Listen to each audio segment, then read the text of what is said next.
سیدۃ نساء اہل الجنت فاطمہ، جنت کی عورتوں کی سردار ہے میری بیٹی فاطمہ۔ سیدہ شباب اہل الجنت الحسن والحسین، جنت کے نوجوانوں کے سردار ہیں حسن اور حسین۔ علی کا ہاتھ پکڑ کے کھینچتے یہاں لے آئے اور کہا علی اترضی ان یکون منزلک مقابل منزلی فی الجنہ، علی تو خوش ہے جنت میں تیرا گھر میرے گھر کے سامنے ہوگا۔ وہ رونے لگا یا رسول اللہ مجھے اور کیا چاہیے، میں خوش۔ یہ سعادت کسی کو نہیں ملی۔ حسن پیدا ہوئے، میرے نبی نے پوچھا علی کیا نام رکھا ہے؟ کہا جی حرب، جنگجو، وہ تو تھے شاہ سوار۔ تو انا الذی سمتنی امی حیدرا کلیث غابات کریہ المنظرا اوفیہم بالساء کیل السندرا۔ یہ حضرت علی کے اشعار ہیں میدان جنگ میں، خیبر کی جنگ میں۔ تو وہ تو میدان کے شیر تھے، ان کا حرب۔ ہم نے کہا نہیں حسن۔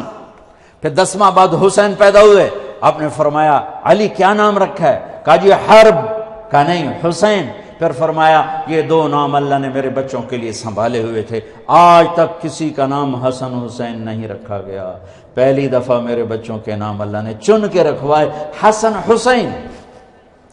سیدہ شباب اہل الجنہ، میرے 2 پھول، میری 2 ٹہنیاں، میری آنکھوں کی ٹھنڈک، میرے جنت کے پھول کیا کیا لقب دیے، کیا کیا ان سے کھیلے۔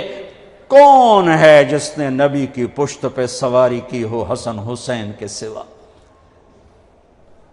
کہ آپ گھر میں تشریف لاتے ہیں، ان کے لیے گھٹنے اور ہاتھ ٹیک دیتے ہیں اور دونوں بچوں کو پشت پہ بٹھا کر پورے کمرے میں چکر لگواتے ہیں، پھر یوں منہ اٹھا کے منہ اوپر فرما کے کرتے ہیں کیف مطیتکما، تمہارا اونٹ کیسا ہے؟ پھر دونوں بھائیوں کو اتار دیتے ہیں اور حضرت زینب کو کمر پہ بٹھاتے ہیں اور پورے کمرے کا چکر لگواتے ہیں۔ یہ لاڈ میرے نبی نے لڑائے اپنے بچوں کو، ایک زہر میں مار دیا، ایک کو سرسی نیزے پہ چڑھا دیا۔ امت نے کیا کیا؟ کیا میرے نبی نے کر کے دکھایا اور کیا آگے امت نے کیا؟ آپ نے ام سلمہ سے فرمایا ایک فرشتہ ملنے آ رہا ہے، خصوصی اجازت دے کر اللہ سے، کسی کو اندر نہ آنے دینا۔ وہ دروازے پہ کھڑی ہو، اتنے میں حسین آ گئے، اندر جانے لگے، انہوں نے روک دیا، وہ زور زور سے رونے لگے تو انہوں نے چھوڑ دیا، وہ اندر تشریف لے گئے۔ تھوڑی دیر کے بعد اندر سے بلک بلک کے رونے کی آواز آئی میرے نبی کی، پھوٹ پھوٹ کے۔ ام سلمہ رہ نہ سکی، بھاگ کے اندر گئیں تو کیا دیکھا؟ میرے نبی نے حسین کو سینے سے یوں چپکایا ہوا اور ایسے ایسے ہل ہل کے رو رہے تھے، تڑپ تڑپ کے رو رہے تھے۔ انہوں نے کہا میرے ماں باپ آپ پہ قربان یا رسول اللہ، آپ کیوں رو رہے ہیں؟ وہ فرشتہ جو آیا تھا اس نے میرے بچوں کو دیکھا تو مجھے بتایا کہ آپ کی امت آپ کے بچے کو ذبح کر دے، اور مجھے وہ مٹی دکھائی جہاں اس کا خون گرایا جائے گا۔ اور 61 ہجری عصر کے قریب حضرت ام سلمہ آخری بیگمات میں سے انتقال ہوا ہے۔ خواب میں دیکھا اللہ کے نبی غبار آلود، سر میں مٹی، داڑھی میں مٹی، چہرہ زرد۔ کہا یا رسول اللہ کیا ہوا؟ کہ اپنے حسین کو قتل ہوتے دیکھ کے آ رہا۔ سیدہ ابو ہریرہ فرماتے ہیں میری آنکھوں نے دیکھا، میرے کانوں نے سنا، میرے نبی نے حسین کو یہاں کھڑا کیا ہوا تھا دونوں پاؤں کے اوپر اور جھولا جھلا رہے تھے، کہہ رہے تھے اس عادل مرتقا، چل بچے پہاڑ پہ چڑھ، پہاڑ پہ چڑھ۔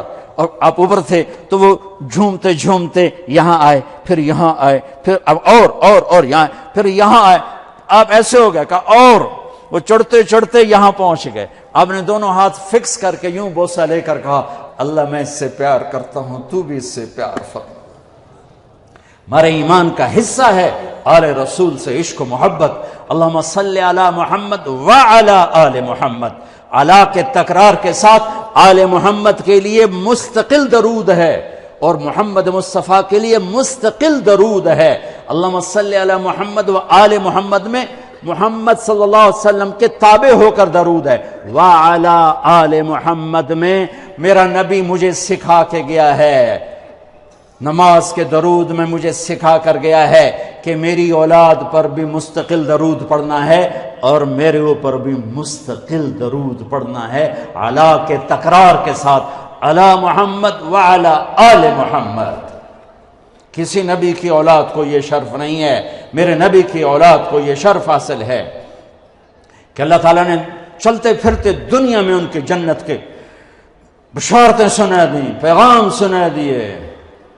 تو میرے عزیزو، تمہیں مبارک ہو، تم قرآن بھی پڑھ رہے ہو، محمد مصطفیٰ صلی اللہ علیہ وسلم کی پاکیزہ زندگی کو بھی سیکھ رہے ہو۔ اس کو لے کر دنیا میں اس کی قیمت نہ لگانا، اللہ سے لینا، اس کی قیمت نہ لگانا، اللہ سے لینا۔ قتیبہ بن بکار ایک بہت بڑے محدث مفسر، مصر میں ملک کافور اخشیدی کا دور تھا، ان کے درس میں آتا تھا، اور سالانہ 1000 دینار، 1000 دینار سالانہ ان کو ہدیہ دیتا تھا۔ 1000 دینار کوئی 20 لاکھ روپیہ بنتا ہے۔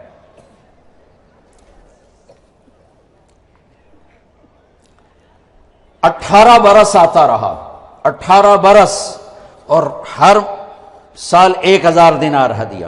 18 سال کے بعد ایک غلط فتوے پہ دستخط چڑھے۔ اس زمانے کے لوگ علماء سے جڑے ہوئے تھے۔ ہماری بدقسمتی ہے، کچھ ہم میں صفات نہیں رہیں، کچھ ادھر وہ ادب آداب نہیں رہے، نہ وہ عشق میں رہیں گرمیاں، نہ وہ حسن میں رہی شوخیاں، نہ وہ غزنمی میں تڑپ رہی، نہ وہ خم ہے زلف ایاز میں۔ دونوں طرف سے کوتاہی ہے۔ اگر عوام ہم سے ہٹے ہیں تو ہم نے بھی کوئی علم کی قدروں کو نہیں پہچانا، جس کی وجہ سے دونوں طرف سے قصور نظر آتا ہے، دونوں طرف سے کوتاہی نظر آتی ہے۔ کہنے لگا حضرت یہ سائن کر دو۔ انہوں نے دیکھا کہ یہ تو شریعت کے خلاف ہے، سائن کیسے کرو؟ کہ حضرت آپ کا فتویٰ چلتا ہے، عوام آپ سے جڑے ہوئے ہیں، مجھے ضرورت ہے۔ ان کا نہیں، میں نہیں کرتا۔ تو ایک دم غصے میں آیا کہ ہمارا کھاتے ہو، ہم سے ٹکراتے ہو، لاؤ میرے 18,000 دینار واپس کرو۔ 18,000 دینار کروڑوں روپے بن چکے تھے۔ اس کا خیال تھا بھوکھا مولوی یہ پلے کتنے ہونے، میں آپ پہ انگوٹھا لگوا لینا ہے۔ نہیں، کہنے گے جی بہت اچھا۔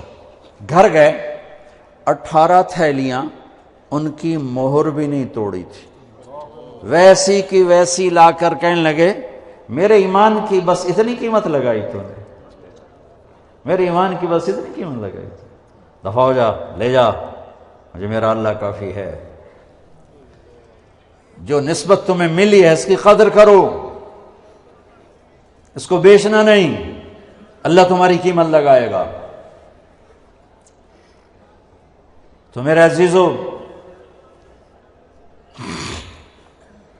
تم اللہ کے مقرب لوگ قاری یاسین صاحب کو سلام پیش کرتے، انہوں نے لاکھوں بچے تیار کر دیے، اگر ان کے بچے بھی اسی کام میں لگے ہوئے ہیں۔ یہ لوگ ہمارے لیے سرمایہ ہیں۔ یہ سارے حضرات جو کرسیوں پہ بیٹھے ہیں، یہ پاکستان کا فخر پاکستان، یہ لوگ فخر پاکستان کہ جن کی راتوں کی مناجات اور دن کی جہد اور محنت اور کوشش سے میرے مالک نے آئے ہوئے عذابوں کو روکا ہوا ہے، ورنہ تو لصب علیکم العذاب صبا، تم پر عذاب کے اللہ بارش برسا دیتا، عذابوں کے کوڑے برسا دیتا۔ انی لأہم بأہل الارض دی عذابا فإذا رأيت عمار بیوتی والمستغفرین بالاسحار والمتظاہرین فیہا صرفت عذابی عنہم، میں زمین والوں کو جھنجھوڑنے کا ارادہ کرتا ہوں، لیکن دیکھتا ہوں کچھ لوگ آدھی رات کے بعد پچھلی رات اٹھ کے کھڑے ہوئے مجھے یاد کر رہے ہیں، رو رہے ہیں، کچھ میرے لیے آپس میں ملاقاتیں کر رہے ہیں اور میرے لیے صرف میری محبت میں مل رہے ہیں، اور کچھ لوگ میرے گھروں کو آباد کر رہے ہیں، تو میں ان کی طفیل پورے ملک سے عذاب کو ہٹا دیتا ہوں۔ یہ لوگ ہیں جن کی طفیل ان سے عذاب ہٹے ہوئے، یہ سارے بچے، یہ کچھ تاجروں نے تھوڑا ہی اللہ کے عذاب کو روکا ہوا ہے۔ پورے پاکستان کا تاجر جھوٹا ہے، بددیانت ہے، کھوٹا ہے۔ میرے ملک کی تباہی لوڈ شیڈنگ سے نہیں، یہ سارے تاجر کہتے ہیں لوڈ شیڈنگ نے تجارت تباہ کر دی، میرے تاجر کے جھوٹ نے تجارت کو برباد کیا، میرے تاجر کے دھوکے بازی نے تجارت کو برباد کیا، میرے دیس کے ذمہ دار کے ظلم نے میرے ملک کو تباہ و برباد کیا۔ جس ملک میں جھوٹ ہو اور دھوکہ ہو اور ظلم ہو، اس ملک کا باقی رہنے کا معجزہ ہے۔ جس قوم میں جھوٹ اور دھوکہ اور ظلم ہوگا، اللہ انہیں ذلت کی پستیوں میں دھکیل دے گا، چاہے راتوں کے تہجد گزار ہوں، دن کے روزے دار ہوں۔ جس قوم میں سچائی ہوگی، دیانتداری ہوگی، انصاف ہوگا، اللہ انہیں عزت کی چادر پہنائے گا، اللہ انہیں بلندیوں کے زینوں پر چڑھائے گا۔ وہ چاہے غافل ہوں، چاہے مسلم ہوں، چاہے مشرک ہوں، اللہ دنیا میں عزت دے گا۔ موت کے بعد ایمان پہ فیصلہ ہوتا ہے۔ تو بچوں، تم سچ کے علم بردار ہو، تم دیانت کے علم بردار ہو، تم انصاف کے علم بردار ہو۔ جب کبھی ضرورت پڑے اللہ سے مانگ لینا۔ اللہ کے سامنے اللہ نے تمہیں نماز دی ہے، نماز سے بڑھ کر ہمارے پاس اور کیا وسیلہ اور سبب ہو سکتا ہے؟ پڑھ جاؤ اللہ کے سامنے، وہاں سے آئے گا جہاں سے وہم و گمان بھی نہیں۔ وَيَرْزُقْهُ مِنْ حَيْثُ لَا يَحْتَسِبُ مَنْ يَتَوَكَّلْ عَلَى اللَّهِ فَهُوَ حَسْبُهُ۔ جو اللہ پہ بھروسہ کرتا ہے اللہ اس کو کافی ہو جاتا ہے۔ مَنْ يَتَّقِ اللَّهَ يَجْعَلْ لَهُ مَخْرَجًا وَيَرْزُقْهُ مِنْ حَيْثُ لَا يَحْتَسِبُ۔ تمہارا رزق وہاں سے ہے جہاں سے وہم و گمان نہیں۔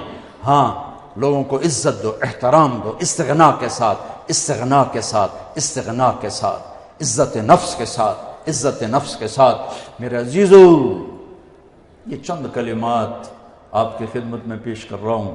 اللہ اس پر مجھے بھی لے آئے، آپ کو بھی لے آئے، اور ان سارے بچوں سے کہتا ہوں جب فارغ ہو جاؤ تو کچھ وقت تبلیغ میں ضرور دینا، اہل اللہ کی مجلسوں میں جا کے بیٹھنا۔ یہ اندھیروں میں چراغ ہیں۔ خشک مضامین پڑھتے پڑھتے شمع ایمان فروزہ نہیں ہوتی ہے بلکہ اور کمزور ہو جاتی ہے۔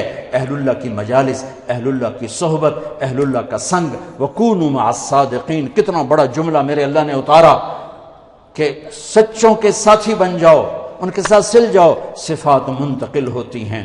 جتنوں نے بھی ممبر و محراب کو زینت بخشی ہے، یہ وہی لوگ تھے جو تزکیے سے نکل کر آئے، جو تزکیوں کے راہوں کو طے کرتے ہوئے ممبر و محراب تک پہنچے۔ انہوں نے شمع فروزاں کی۔ جو خالی آ کے بیٹھ گئے، کچھ خیر کا ذریعہ بنے، کچھ بہت بڑی شرور کا ذریعہ بھی بنے۔ اللہ ان مدارس کو آباد رکھے، اور اللہ تعالیٰ قاری صاحب کے فیض کو، ان کی نسلوں کو بھی اسی طرح توفیق دیتا رہے، ہمت دیتا رہے۔ آپ سب سے بھی گزارش ہے جو عوام الناس آئے بیٹھے ہو کہ آپ لوگ تبلیغ میں وقت دو، اللہ کے نیک بندوں کی مجلسوں میں بیٹھو، قرآن پاک پڑھو، اپنے نبی کی سیرت پڑھو، اللہ کے واسطے اپنے نبی کی سیرت پڑھو، آپ کو پتہ چلے کہ میرے نبی کی زندگی کیا تھی۔